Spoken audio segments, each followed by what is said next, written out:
Good morning, good afternoon, and good evening, and welcome to episode 11 of the Hallmark of Greatness podcast, a podcast dedicated to highlighting the beauty of all the Hallmark, Lifetime, straight-to-TV movies that don't get the admiration they fully deserve. I'm Anthony Burke, and with me again are these turds. He's currently lending his voice to the newest Scooby-Doo films after they listened to his dog voice from last week's episode. It's Joe Higgins. Hello. That's not even how Scooby-Doo talks, anyway. No, that's not. And he's on a watch list after offering to shovel the snow from people's driveways, but instead just wrote his name in urine. It's Craig Rowe. Craig Rowe. Craig Rowe. Scooby-Doo. Get out of my Scooby-Doo mainstream. Oh, dear me. Yeah, there you go. Excellent. If you'd like to keep up to date with all things Hallmark of Greatness, you can follow the show on Twitter at Hallmark of Great, Instagram Hallmark of Greatness, or if you'd like to get in touch with any recommendations, thoughts, or anything you think we may have missed, you can email the show at hallmarkofgreatness@gmail.com. You're leaning into that little bit. Hi, everyone. Hiya. Hiya. How we doing? Because I'm knackered after Mania weekend. A man of my age shouldn't be forced to stay up till 5 o'clock 2 nights in a row. It's ungodly. I'm mentally exhausted from watching this film, but Yeah. Just as a quick aside, this is now a return to form film. This is absolute terrible. back to the This garbage. is garbage. Yeah, it's. I genuinely paused it at 20 minutes and was like, I feel like I've aged 40 years in the break. Well, I just text you whilst watching it at the same point, about 20 minutes in, saying I feel like I've been watching this for 2 or 3 hours. Yep, It it's. is a stinker.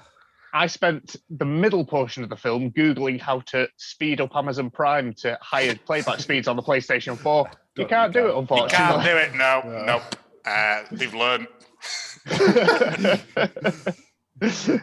For better or for worse.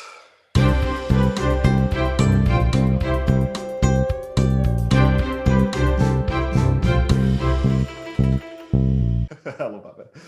Just to point out quickly, the best part of this film is the synopsis. Oh, go we'll on. Get to that in a minute. No, we'll get to that in a minute. All right.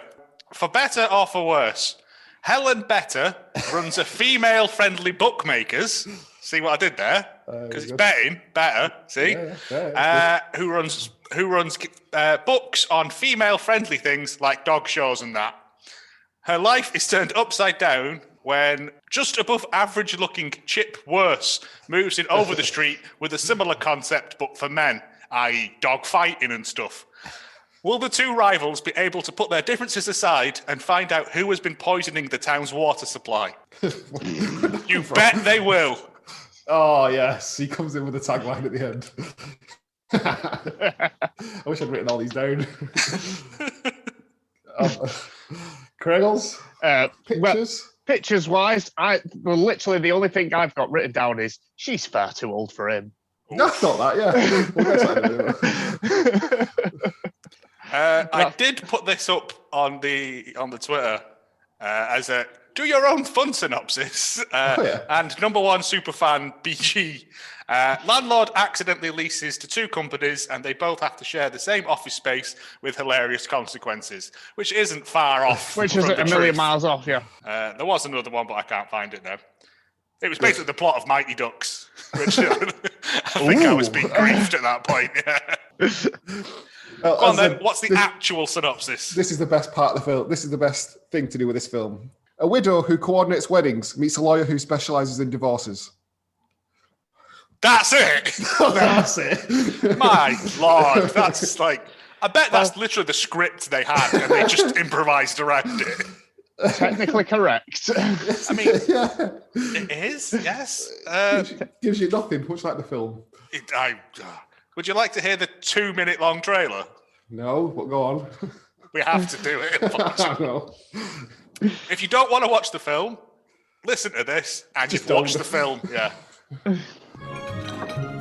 I now pronounce you husband and wife. Perfect. You may kiss the bride. Hold on a second, we have a little problem. A divorce attorney has moved in right next door to my shop. You just placed your sign in front of our wedding chapel. What do you think you're doing? Marco, Pleasure to meet you. Could this day get any worse? Dad, this is my boyfriend Colin. This is his mother Wendy. I think we've already met. It just got worse. A divorce attorney and a wedding planner side by side. One-stop shopping. Sophia and I have some exciting news. We're getting married. 50% of marriages end in divorce. You're selling fairy tales.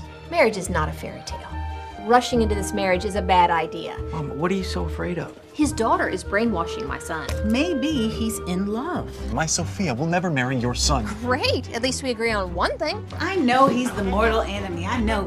Woo, he is gorgeous. Some part of Danny Elfman music in the background. Heaven help me. I will say this trailer is summing up this film beautifully. It is as nonsensical as the actual film. It's our life, and we're going to get married with or without your blessing.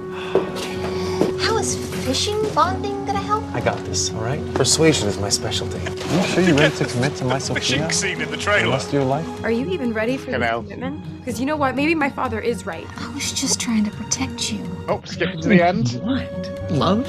What have I done? I know we thought we were doing the right thing, but we were wrong. We need to fix this. They're in love, and maybe love makes you do crazy things. What about In Marco? the last 5 minutes, come on.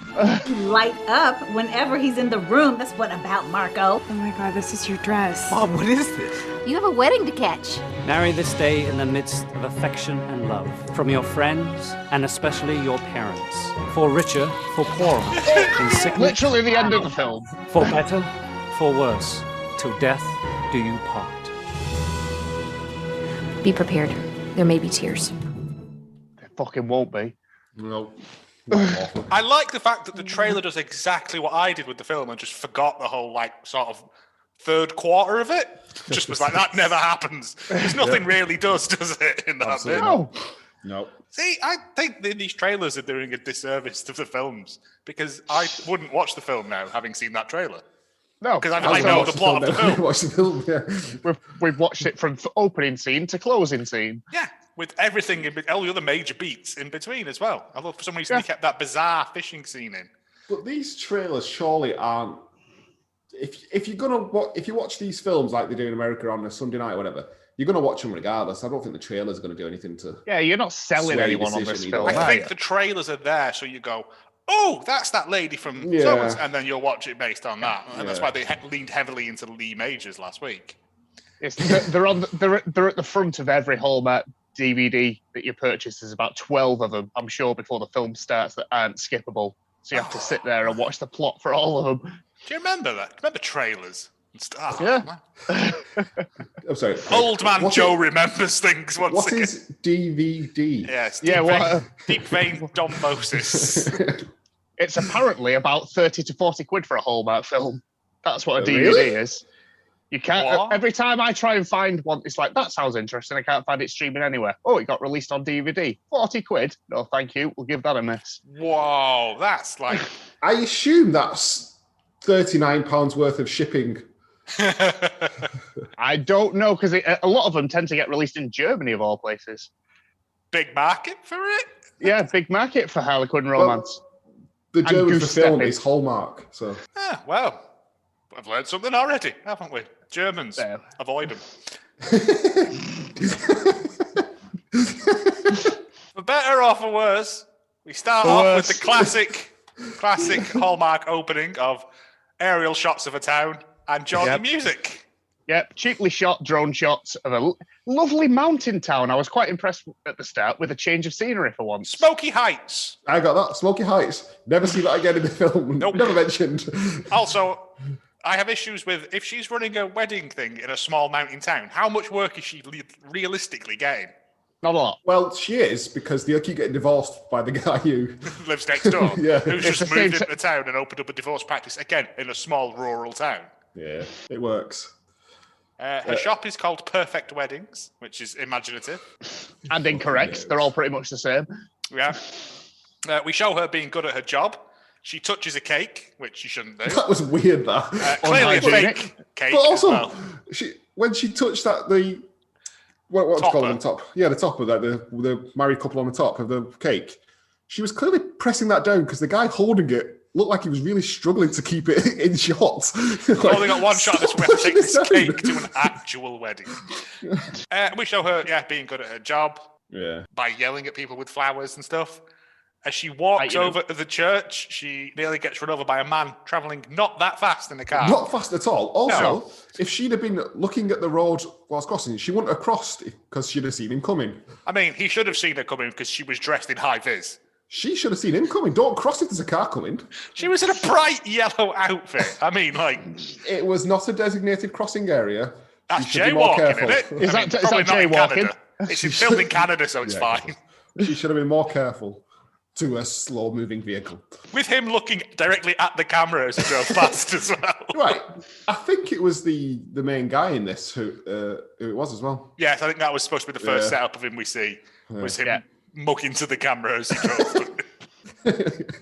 We come into a wedding with a traditionally English priest, who we find out later on is called Pastor Macy. Macy, yeah. Yeah, that was a nice thing, because he's not actually a priest, he's a pastor. And they're trying to find the groom. The groom's gone missing.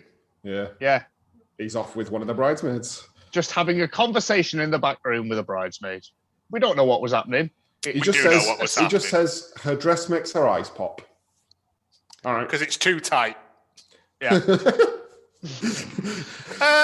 that's not right. So she's literally prepared to go ahead with this marriage because she's organised it, even though they've just literally caught the groom trying to get into the bridesmaid's pants.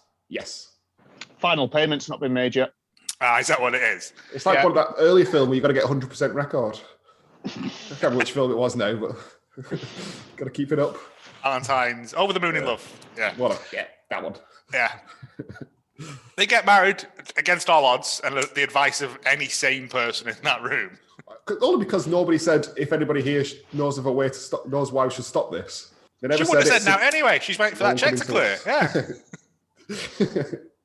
They come out of the thingy and she's like, "Oh, let me take a picture."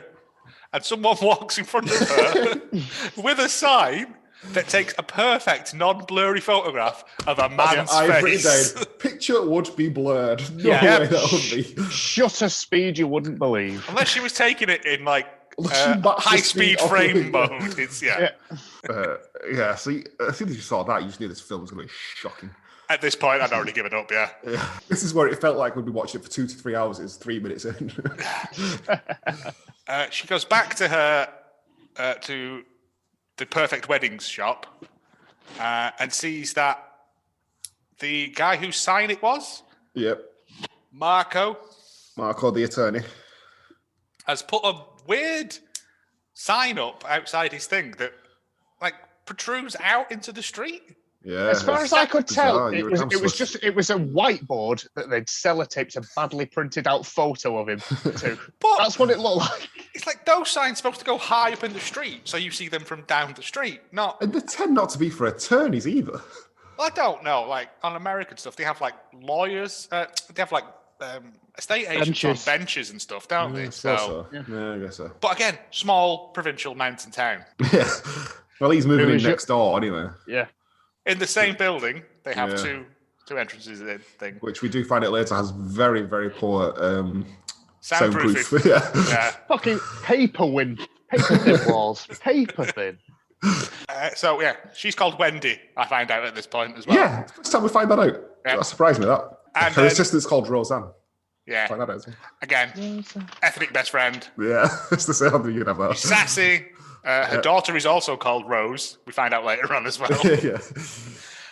And then we're introduced to Wendy's current boyfriend, Logan. Logan. And we've also seen that she talks to a picture called Dennis. That's as far as that plot line goes. Yeah, she talks to a picture and it's just her picture of her and her now dead husband. Oh, is that the really good Photoshop? It's terrible, yeah. He's called Dennis. Dennis not appearing in this movie. I must have missed that. I think I wrote later on, where is her husband then? Yeah, he's dead. It turns out he's dead, or he's using that as an excuse. Awful. Excuse, definitely. Logan's come because it's game night. Yeah, we're playing Wordorama. Which is also known as Scrabble. Which is Scrabble if you've bought it off Zingle. Words with Friends, the board game. Everyone's really old in this film. Yeah. Yes. Like, I know she's supposed to be a mum. Actually, no, because at this point, Colin phones up. And we're like, why do they who's have old Colin? names as well? Colin's not an old. Colin's a dog's name. Colin, Wendy, Logan. Logan's not an old name, but anyway, go on. Colin's coming home, so that's nice, isn't it? Is it? Her son. I don't know. Don't know. Who is it? Got to prepare a full bowl of bacon for the morning. And then Roy shows up. Not again, Roy. No, anyway, that's Wendy's dad. It just keeps throwing people into the film at this point. Like, here's Have more another people. one. It is. It's an onslaught for about 5 minutes of just people. People showing up. Yeah, Colin is Wendy's dad. Yes. Colin's granddad. Who's wise, cracking, and he hunts. That's all we know about him. Yeah, And he likes Wordorama. Well, yeah. Wendy goes off to go and buy all the food. I swear to God, for breakfast, Colin's right? arrival. Sad there is no salad at the breakfast because it's breakfast. But how many sausages were on that plate for 4 people? I've put so much food all going cold. Well, She had them a scrambled eggs. Scrambled eggs go cold really quickly. So enjoy them, son. Enjoy cold scrambled eggs. You can't eat them. Warm sausage. It's not just scrambled eggs, though. It's a full, giant bowl's worth of scrambled eggs. Yeah, but it's only like 4 bowls of things. It's like you expect it to look like this huge buffet, but they haven't got the money in the budget for it. So it's just like 4 big bowls and nothing else. There was eggs, there was sausages, there was bacon, and I think she put muffins on the table as well. Yeah. So, but there was like, what I'd say at least 30 sausages in that bowl, which is 8 sausages a person. Yep, 8 sausages. That's too many. Too many sausages. Nobody even ate anything. No, because both Colin and his lady friend, who he introduces as Sophia, are vegans. And this blows Wendy's head completely. Oh my God. Could she be the worst wedding planner of all time, but she's not aware of different dietary needs? She's never heard of lactose intolerance or vegetarianism/veganism. Her dad, Roy, asks if it's some kind of religious cult or something. Or is it a religion? He's old, so we let that slide. He's old. Vegan Yeah. is. He hunts, so he doesn't care. He just kills for fun. He doesn't even eat meat. He just likes to see the light fade in the animal's eyes. I couldn't get over the shock of, you're vegans? So he comes to breakfast. He says, "We can't eat breakfast. We'll come back around for dinner later, though. Bye." I've got written down here, "Hi, I'm not eating any of this meat shit. I'm going out. Also, my girlfriend's dad's coming tonight. Deal with it." Yeah. For dinner. Right. We're having sausages and egg for dinner then. Sausages and reheated egg. What my mum would have done. Muffins for dessert. This film clearly hates vegans. What the fuck was that she put in the oven? The muffins? No. Wait, when she was doing on? dinner, it was supposed to be like... it was a veal parm. Veal parmesan. Yeah. I'm sorry, but no. Chicken and parm's then, nice. I've had that. Yeah, but it didn't look. It looked so dry. Oh, it looked terrible. Yeah. Even when they cut it up, it was like stringy chicken. And then there was a bowl of mysterious green stuff that she was putting squirty cream on. I think it was jelly. I think it was Jello. bits I think in, it's or- supposed Yeah, but to it be had Jello bits with in it, fruit and bits in I think they were tomatoes. No. It was squirty cream over jelly with... Also, why jelly. you wouldn't put squirty cream on like an hour before you eat it, would you? It would start. It just start to sort of It just melt deform down. into just cream. As it did when she showed it, when she compared it to what Sophia brought. Vegan Vegetarian profiterole. fit rolls. Yeah. They look delicious, to be fair. Have we mentioned that Fit rolls. Sophia's dad, when they do turn up, is Marco? Yeah, that's the big surprise. attorney at law. Dun, dun, dun. We've already met. Waka waka. Round of applause, though. Big salad on the table. And double bonus applause. They used big forks to get it out of the bowl to eat. Yes. I was happy as a clam at that. Well, All downhill from here. It was the best bit in the film. when they announce that it's veal parm and Colin says they can't eat it, Marco gets very aggressive with his daughter, Sophia. Yeah. You will eat the meat. Eat what's been served. Yeah. Like All the right, salad, Jesus it's You will bread, not be it's fine. rude. I mean, We'll have a salad sandwich. She looks like she's in her early 20s, 1920, whatever it is. I don't remember. She's 22. 22. All right. She can make her own decisions, Marco. Calm down. Eat the veal. Eat this This is why Mum left, veal. Dad. But also, what's Wendy doing making veal part? What do you think was going to happen when they said the vegans? And Oh, no, because that was his favourite food. That was his favourite. She essentially just goes, shut up, eat it. Yeah. And isn't veal, like, incredibly cruel? Yes, it's tenderised baby calf, isn't it? It's where they properly sort of... Yeah, so... Cruel to fuck the these animal. people anyway. Tenderised baby calf. A wonderful magical animal. Bang that with some Parmesan sauce and you're in heaven. Oh, we missed the lack of double glazing. You can hear arguments from different buildings. Yeah. Oh, same building but different room. Doesn't even sound like screaming, just sort of a loud conversation. They have one bottle of wine between 5 of them, so that's going to be a boring evening, isn't it? Yep. Before Marco leaves, he pours a tiny glass, drinks it, and then stomps off. Like, I got aggressively drinks wine because he really. He brought it. He paid for it. He's having his portion. And a spat in it. The big announcement for this meal is that Colin and Sophia are going to get married and become organic farmers. Whatever that means. Sharp right turn from the law degrees that they were studying. Yeah. Marco says no. So there must be a lot of mountain law that needs practicing. Yeah. Like, who owns this gully? Oh, I don't know what happens up mountains. Whose Sherpa is this? They also tell us that they've only known each other for 2 months. But they bring out the best in each other. And I think that's a nice thing. Yeah, they seem happy. Yeah. It's at this point I start to question, what is this film? We've already set up these two as the possible love interest. Now it's blatant that the possible in-laws. Are they going to break up the kids to then get together? I was so confused of what was actually going on in this film at this point. Oh, mate, wait until you read the comments later. People could not get their head around that concept either. Again, they struggled with the vegan because I've just written down one quote. I was going to send it to you, Joe, to get the clip, but she says, this vegan thing, and I can't remember what it was about, apart from being vegan, but I think she said about the organic farm or something. Well, I think it was about the organic farm. Yeah. I don't think they fully understand what veganism is. Struggle to get her head around it. I think it's just a buzzword that the writers use because this is 2012, I think, something like that. 2014. 2014. Yeah. So I don't know. Maybe it was still like sort of hadn't made its way up to the sort of Midwest where people who watched they were all still on the Atkins. Yeah. Yeah. Well, Marco and Wendy argue, and then he aggressively drinks his wine and then leaves. That's all. But then Roy's like, I'll have some of that then, because he's got problems. Also, I've written down at this point, stop saying ciao. Oh, yeah. Well, he did, to be fair. I think that was the last time he said it. He had said it but then I like the fact that he just drops in, like mad Italian phrases that no one was going to bother to check. Yeah. But just to drive that point home that he is Italian. Well, he's actually Italian. Well, that's what I was going to guess, is that wasn't in the script. No, he's not bringing us to it. Yeah. But he's doing a surprisingly good American accent, because from going in blind to it, watching it, I thought, why have we written an Italian character that just says ciao, who is obviously just a Midwestern American? Because... Incorrect. He's actually Italian. Yep. I would have never guessed that. I just thought he just knew Italian, so thought he'd bring it to the table. Wasted in this film. But obviously not wasted in the films that we have listed for him later. Nice.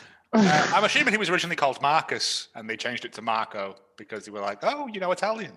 And I'm sure the original actor was about 15 years older as well. Yeah, it would have been so weird then. Yeah. Yeah. Hey, all ages. Well, not all ages. I can't do that. Is right. They then cut to she's driving with coffee with one hand on the wheel, which is not safe. No one holds the coffee level with the head as well while they're driving. It's almost as if she yelled at Marco yesterday for not paying attention when driving, and yet she's doing exactly the same thing here. Hypocrite. Yeah.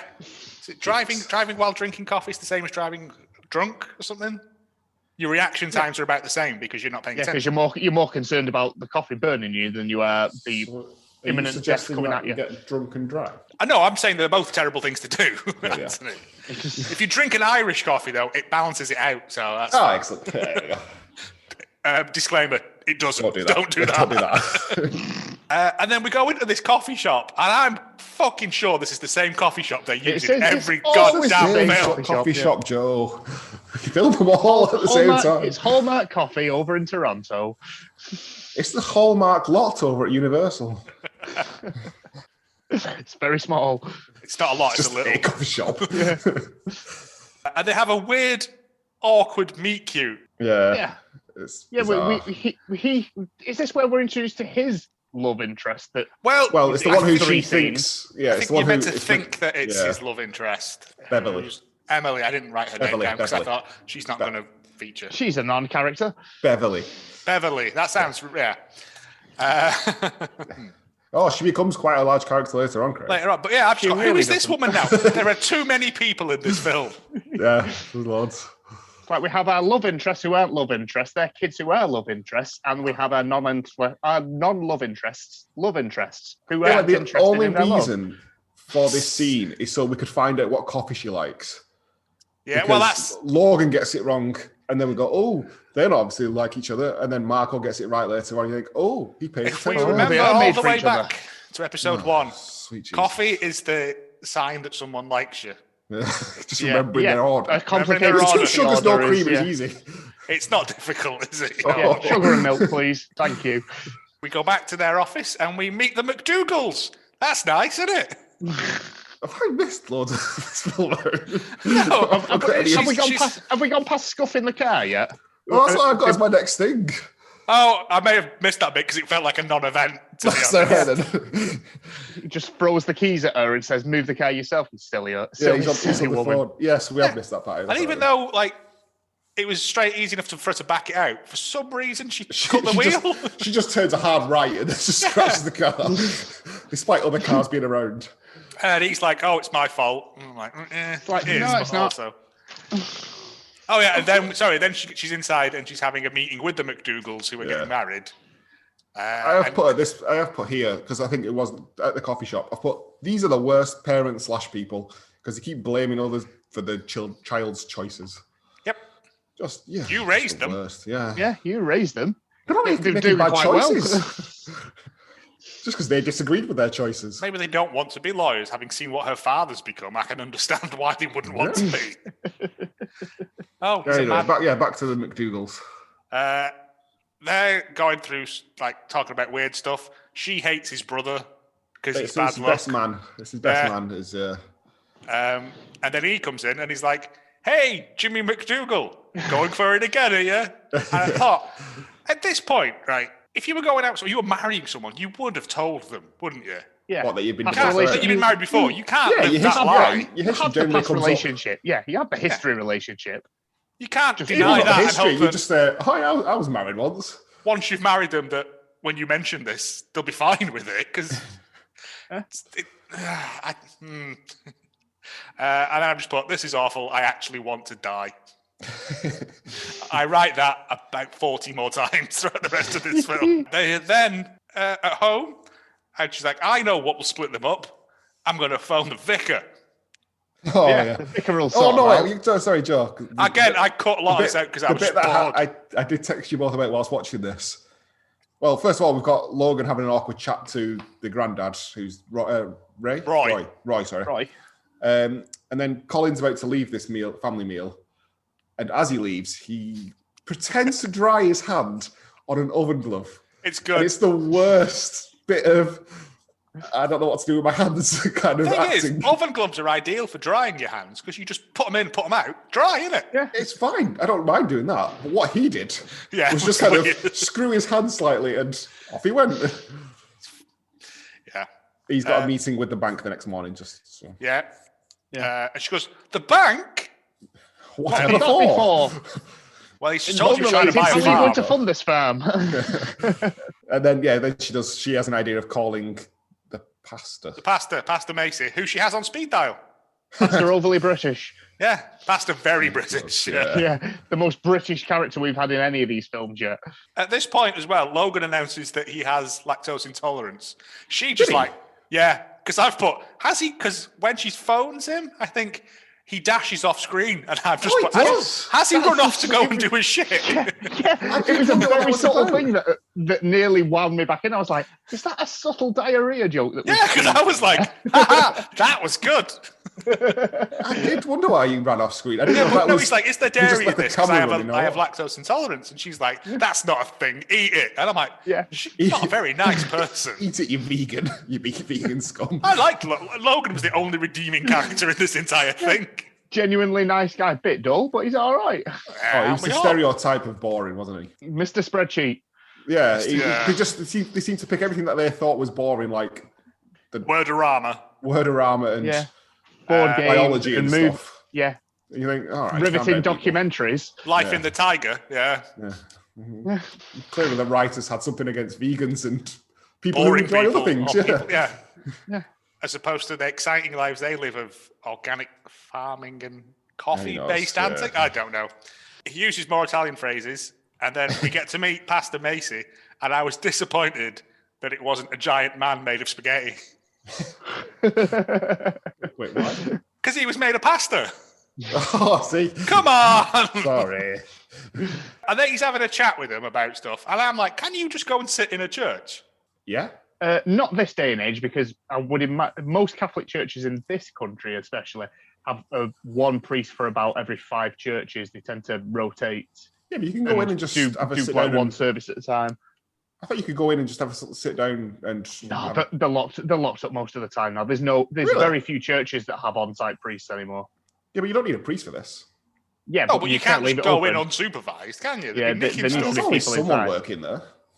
I've not been in a church for a long time. I just genuinely thought, can you just go and sit in a church? I thought you could. I think you can in America because that is the overly prominent religion. Yeah.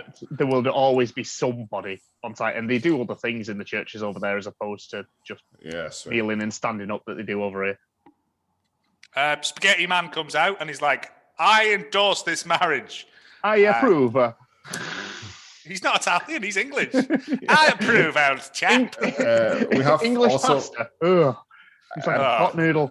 I thought it was going to be a more prominent thing, but we found out that the wife left Marco when Sophia was 5, and the dad of Colin died when he was 8. Yeah. Irrelevant information. That's the only information we find out. Yeah. I wrote it down because I thought, this might be useful for later. No. I already knew at this point that we were just throwing in random facts into this script. Just to pad the script out. Pad the time out to make it seem like there's content, but there actually isn't. But I guess this is the first sign of them bonding rather than arguing over. Yes, this is the weakness. This is the weakening of the defensive wall.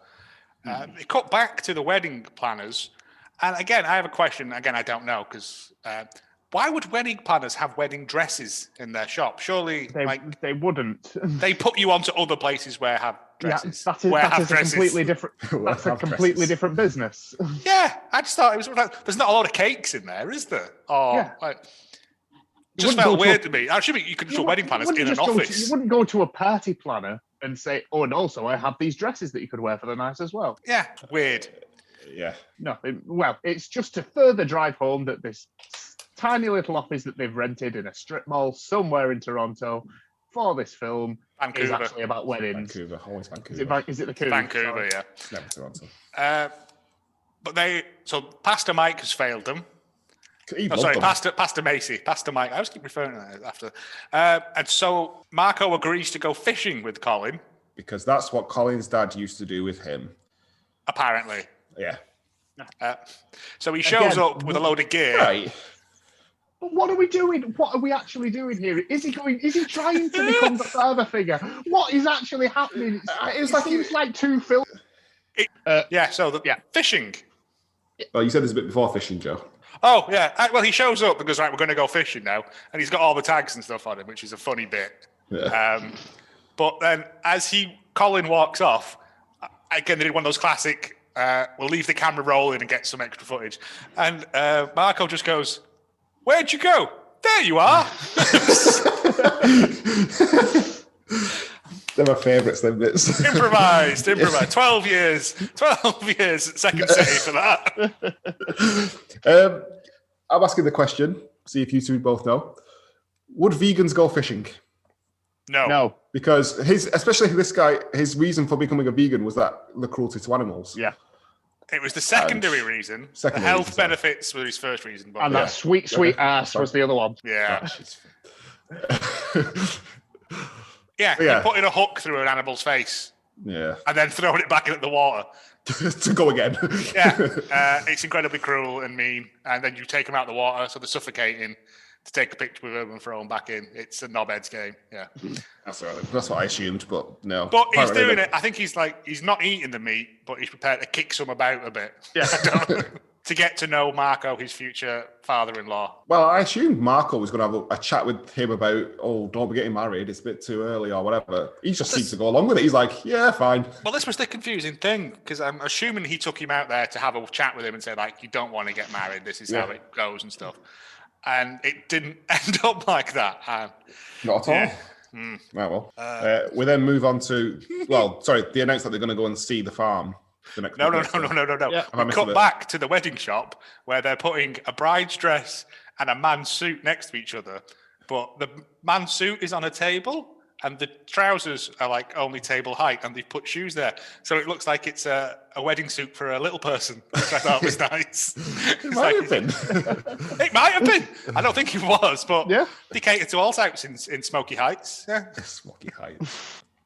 Well, then they tell us that we're going to see we're going to go and view this farm because not only have we known each other for 2 months, we've actually found the farm of our dreams, which luckily is right round the corner from where our parents live. Now we find this out in the coffee shop that has a huge front counter in the window, and instead of using that for space for customers to sit, they've just banged a load of teapots on it.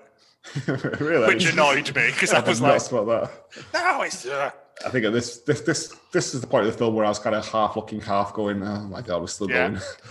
We get to the farm, which I don't know whether Craig Fax has this, but it's the same farm used in Smallville. Yep, it's the Kent farm from Smallville. Really? Yeah, that's a fun fact. Joe's Facts. No, it was just one of them. I was like, I recognise that farm. And then I was like, it is. Milk a cow. It's a farm of 5 chickens, 1 goat, and 1 cow. Which milk. The man tells them the animals are used to being handled, so that's assuming why they're moving. Due to local pressure. Yeah. And then squeeze them cow nips. That's all they did for ages. Yeah. And then he squirts them with it, and they laugh and laugh and laugh. I kicked him in the head for that. Like you just get hit with a tail, and then they laugh some more. And I'm like, great, I'm just been sprayed with unpasteurized milk. Can't wear these clothes again now. I hate this so much. I have written.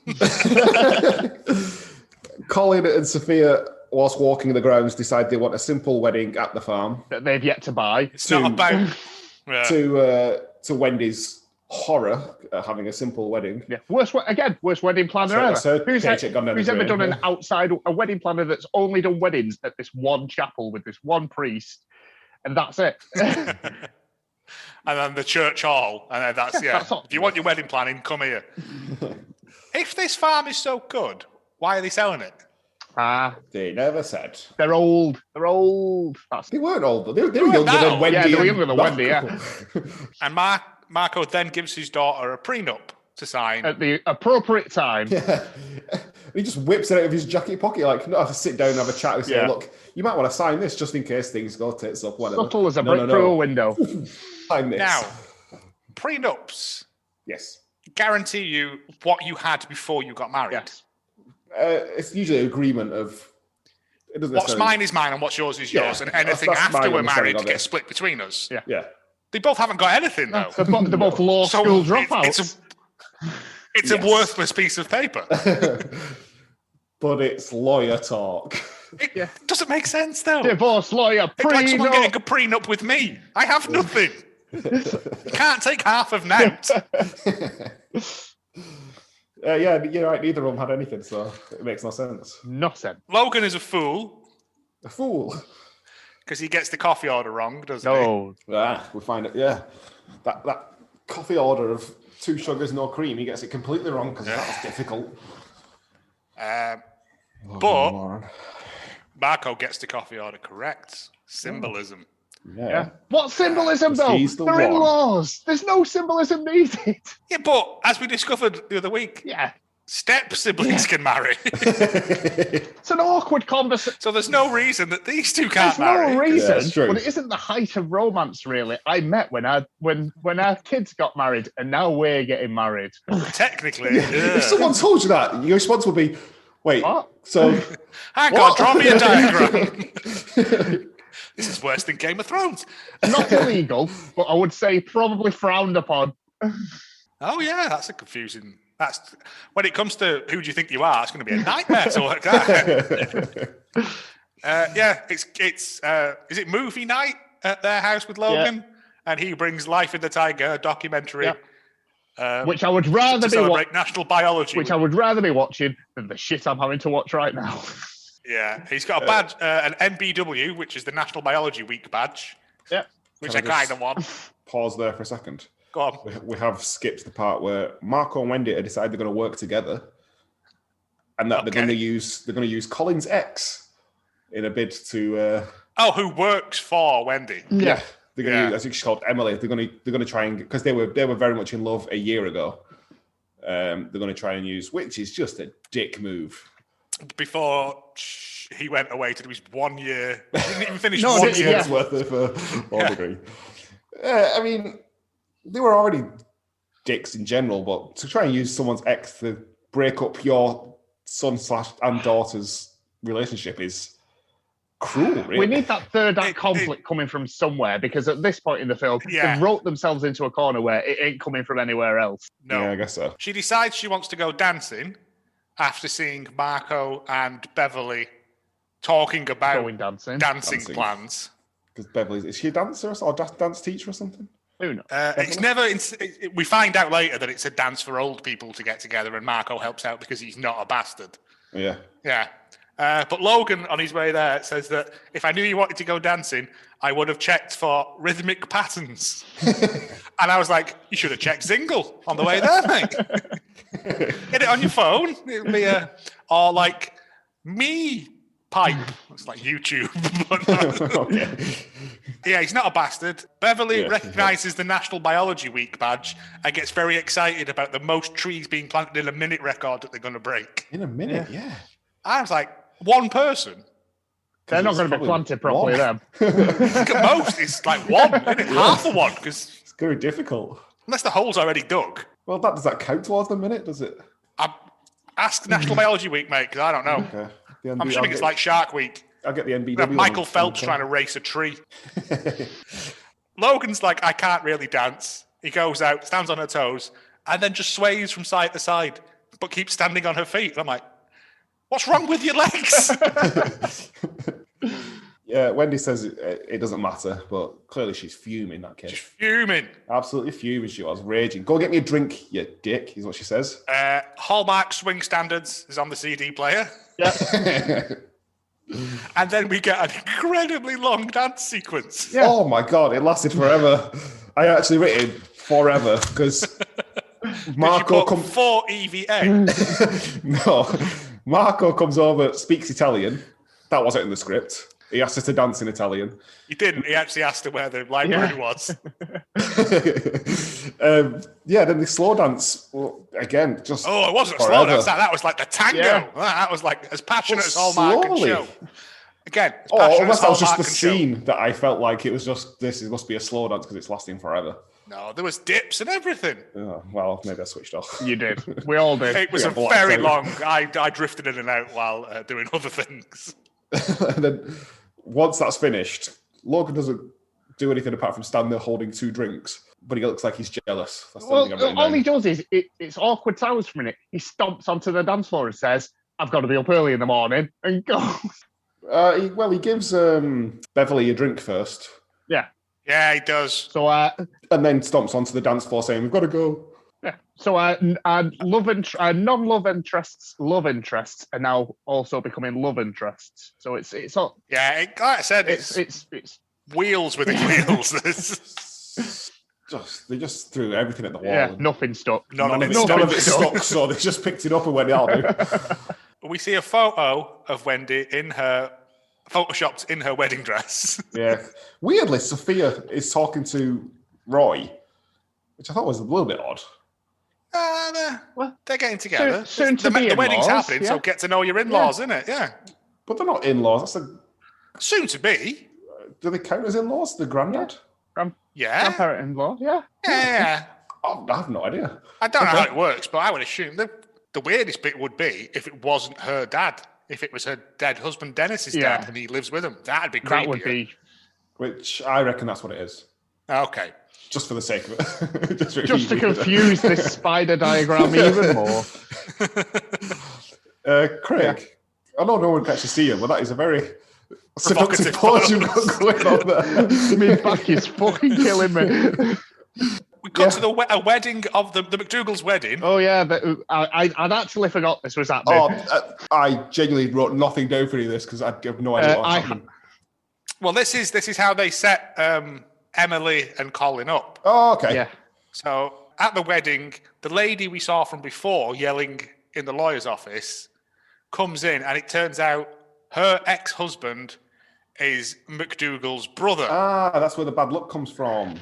That's where the bad luck comes from. Makes sense. So she comes Good in. writing. You can tell she's angry and cheap because she's wearing leopard print. The universal sign of cheap whore.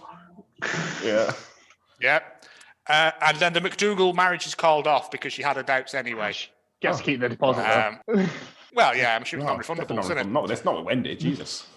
And she's like, oh, and then this we found out Roseanne has to go because her child has a fever. Her child Rose. Which sounds like an excuse that I was like, oh, no, I can't stay. My dog has exploded. I have to go now. Bye. So she phones Colin up and was like, I need your help to get all this stuff removed. All this stuff being... He was just like some Hessian hanging off the end of the pews. At the end of the toilet pews. roll. I thought it was that. And some flowers. Yeah. It literally fills the boot of one car. And you've already got 2 people on this job. You're trying to get a third in. Yeah. One of them whose job it actually is.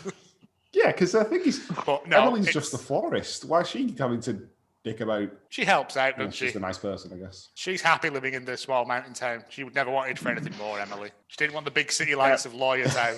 The rest of them all went for. Yeah, she couldn't do that on her own. He shows up, they get it all packed up, and then they agree.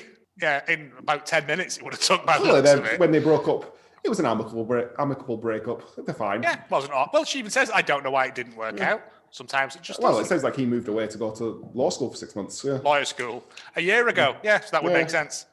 So they're getting along like a house on fire.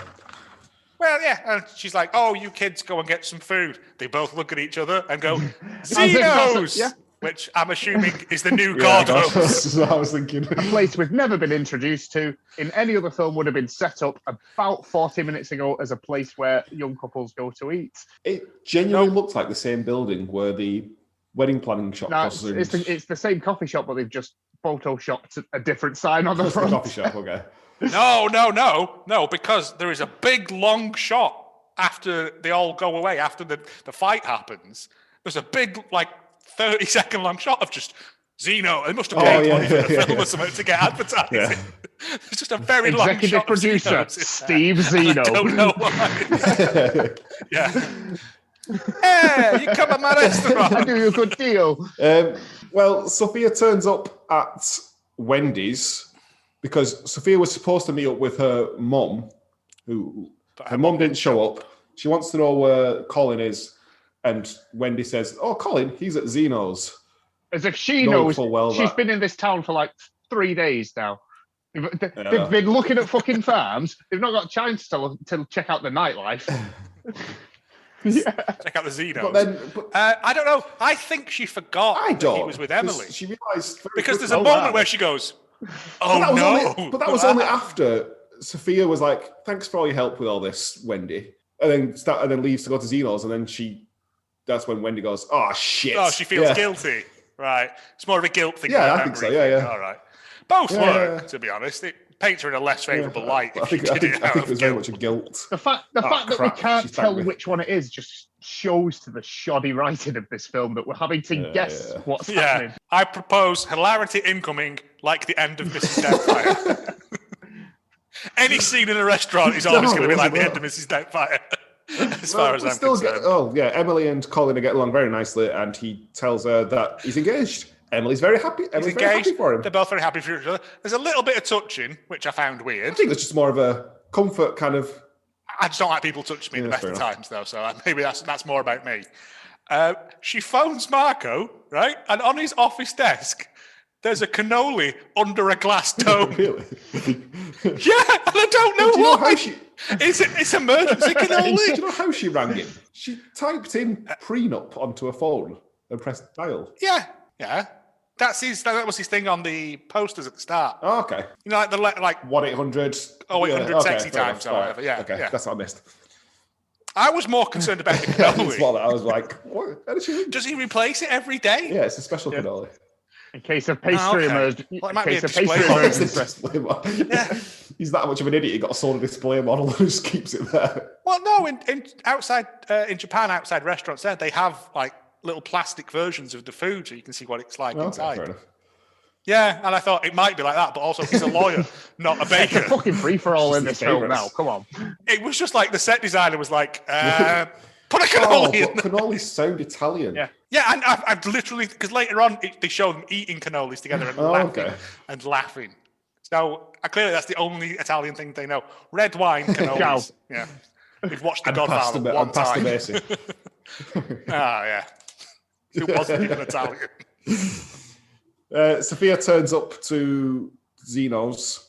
While they're having a goodbye hug. It was obviously that was going to happen. Has the typical Hallmark confusion that could be sorted. Yeah. Explain. 10 simple seconds. She doesn't even run off that quickly. No, it's a very slow sort of way. You've got to feed that to Zeno sign in somehow. It came for itself, that.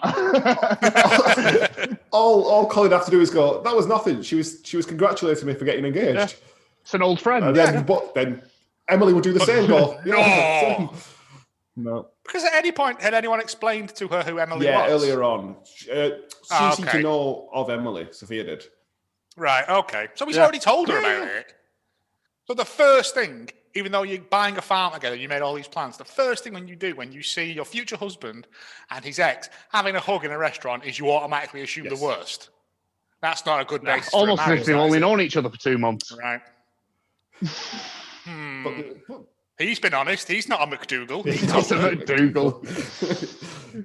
Yeah, but Sophia shows up, so does Marco, and Sophia feels... not Sophia, excuse me. Wendy feels terrible. They both feel terrible. They're both there going, no shit. You set up Well, Marco doesn't. Marco doesn't know what's going on. Well, no shit, you feel terrible, Wendy. You set up your son with an ex to make it look like he's getting together with his ex so that he's not with Sophia anymore. Like, come on. Yep, it's weird. Meddling parents. Logan shows up and proposes. Did he propose? Yes. Or did he just show her a ring? And that's all I've got now. Well, he said previously... He says, let's take it to the next level. Take it to the next level. Shows her a ring and never says anything else. And she goes, we need to talk. Yeah. I'm assuming off camera she's like, you're boring. Yeah, but that never happens. This all happens very quickly. Very quick. It almost like they hadn't paced this film out very well. Not at all. Because suddenly now Wendy says to Marco that they need to fix it. So they go and snoop on them in the park. She said she was going for a walk in the park. Okay, we'll go and find her in this massive park. Yeah. And it turns out that they fixed themselves because I assume she let him explain. Yeah. He just went, literally, this is what Nature happened. found a way. And then she went, all right, maybe I am a mad bastard. I overreacted. Sorry, let's go. But Marco gets hit in the head by a football. Marco did a lot of physical comedy. Because he chipped up with the farm as well. There's a lot of slapstick. That's what I was looking for, yeah. They're like, we're going off to get our marriage license now, and then walk off directly towards the river. Like, if you look at the path they're following, they would walk straight into the river. Yeah, so I really hate this film. At this point, she's like, I know what we'll do. We can fix it by doing their wedding for them. She then phones up everyone in a very much, you son of a bitch, I'm in. Sort of like getting the gang back together for one last wedding heist. That is what it felt like. While she's doing all this, there's clearly 2 different takes this has been taken, because in one of the background shots, the coffee shop sign is closed, and in the other one, it's open.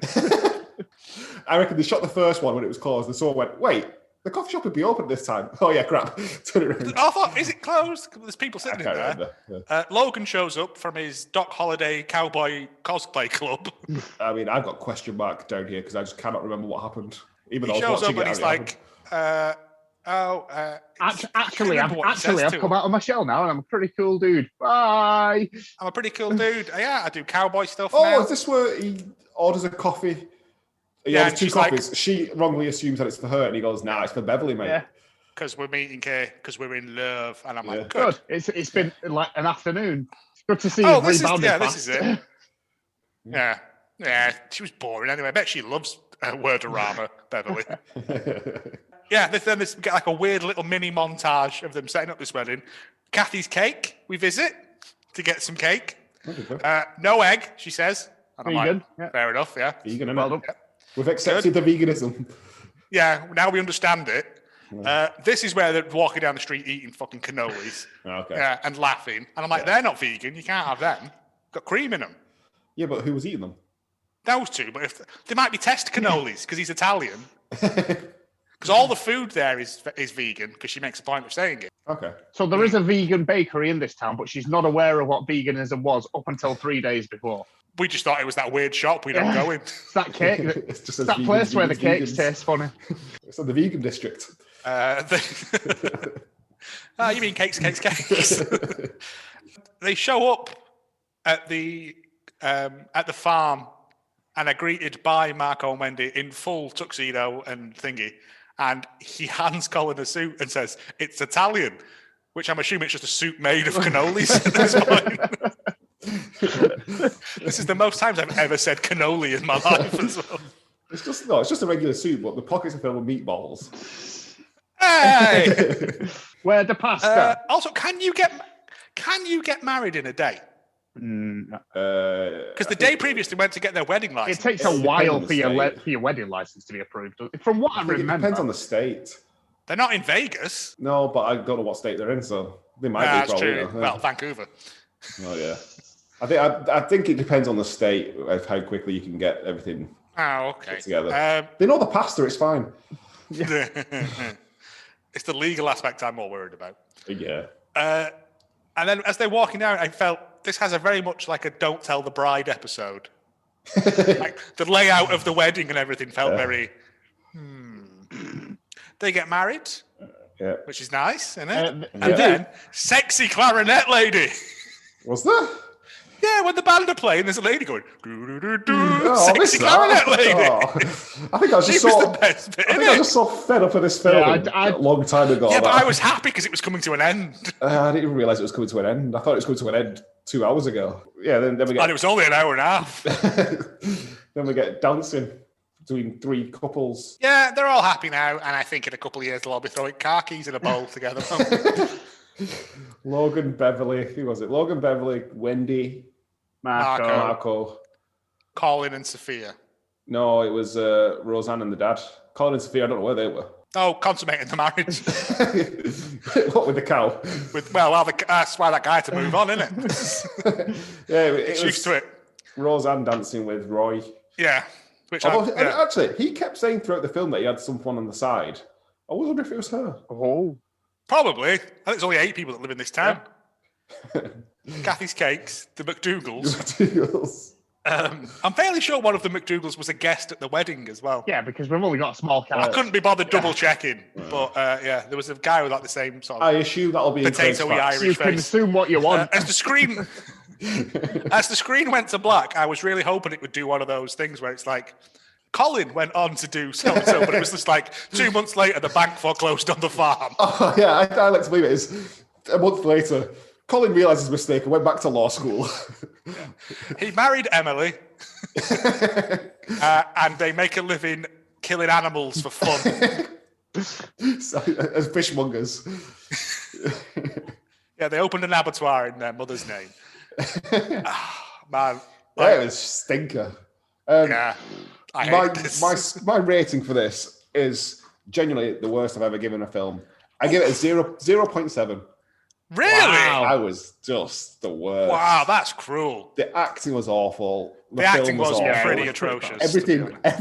But even like the films that were rated low, there's been moments where it was either comical for, not purposely comical, but comical nonetheless. This just had nothing. It was, okay. I mean, you're entitled. 0.7. 2.8 for me. Wow. Generous. Just because there was some good pratfalls in it, and I got to see a cannoli under a glass door. I've gone with 2.1, which... This could be the new lowest one, I think. Jesus, I would hope so. Quick maths. Nope. 5.7, it is the lowest it gets. Oh, by how much? 0.8. Oh, so that's nearly a whole point. Yeah. I think that's my fault. After the Storm was the one that got 6.5. Oh dear, we're in bad company. I think we might have to get Thinky out, the director of last week's. I know, yeah. Just get some decent fucking film on. Good Lord. It's fine. We've got another one before it goes to the public vote again. Yeah. Oh, I've got to pick one for that. Yeah, you did. It's that time again. Break facts. Break facts. I'll be honest. Start again. I liked it though. I'll be honest with you. I've not put much effort into this one, as the film didn't really say it ain't so. I've had enough of seeing these people's faces that I could not be bothered. And since Joe churned out one of the facts earlier on, it's going to be shorter than it should be. Sorry, no, all right. Sorry. Fine. I'm good. Makes my work shorter. One of Joe's mid-film facts. So this week we had Wendy, who was played by Lisa Whelchel, who is one of the stars of Facts of Life, which I think is like an American sitcom from the 70s that was very popular. I don't know, but that's I think, Take the good, take the bad, take the all, and there you have. I mean, I literally only know about it because of Scrubs when Ted's balancing the theme tune. Okay. So yeah, she was one of the kids in that, as was Kim. Kids, how old is it? Who was Roseanne, who was played by Kim Fields, was also in Facts of Life. So it was probably a double act signing there. You take one, you take the other. Like, my mate Roseanne needs a job and all. So yeah. Who was Roseanne? Sorry, Kim Fields. Roseanne. She was also in Facts of Life. So she. Sorry, I see. Yeah, she was the actress played Roseanne. So yeah, she was in Facts of Life. She was in A Medea Christmas, one of the lesser Medea films. Ooh. Yeah. And also in a film called The Wild Women of Chastity Gulch. Yes, please. Antonio Cupu, who played Marco, starred. Antonio Cupu. Oh, Cupu, sorry. Starred as model number 2 in the Lizzie McGuire movie. A TV movie called Daughter for Sale, which sounds a bit... and also a dramatised crime show, which I'm very interested in looking into more, called Garage Sale Mysteries. Yes, which please. I can only presume is like fucking just Murder She Wrote with storage wars. Yeah. So every week you find a body in a storage locker. Yep, I'm on board for that. It sounds quite good. I would watch that. Especially if you get the characters who were on Storage Wars and Storage Hunters. Money! Yeah, that's what I was thinking of.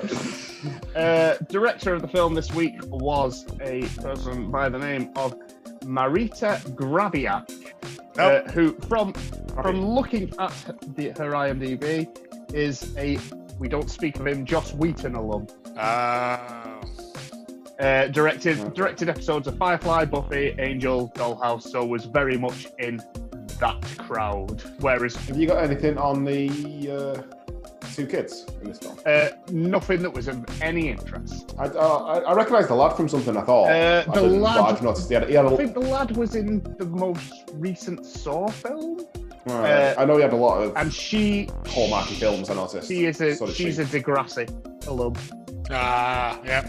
Makes sense. Degrassi, it's like a Grove for Canadians. It's like been running for, and it's where rapper Drake. I was going to say Drake was there. Yeah, right. But he was in a wheelchair. Yeah. I just thought it's the lad. I think it's the lad. He seems to be in a lot of Hallmarky Christmas films. I expect to see him again. Look at all these people's things. It's usually like an episode of like in Law and Order, SVU, followed by 3 Christmas films, followed by an episode of like The Good Wife. Yeah.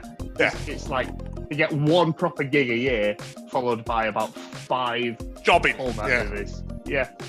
Which is fine. This film first aired on the 19th of July 2014 with a total viewership on premiere of 1.98 million people. That's 1.98 million very disappointed people. Was it officially Hallmark? Yeah, we've got stats for it, so it's...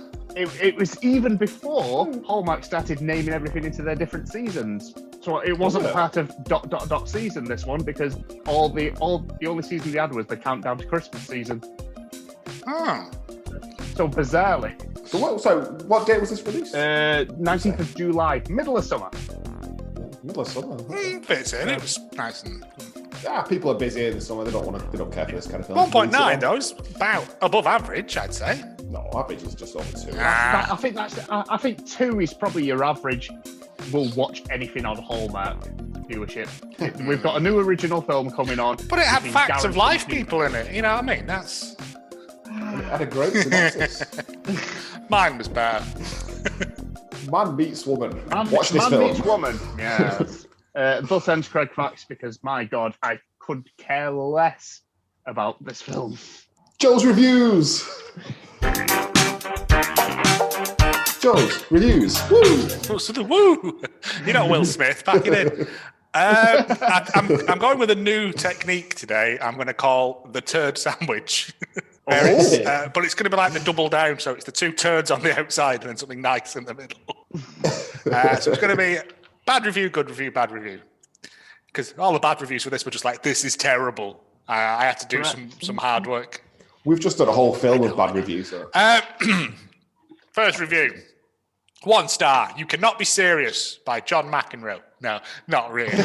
by Labby Sexy -544-1830013, which might be her phone number now I think of it. Yeah. Started off well, but somehow unrealistic with such a young lawyer having eyes for a frumpy, much older woman.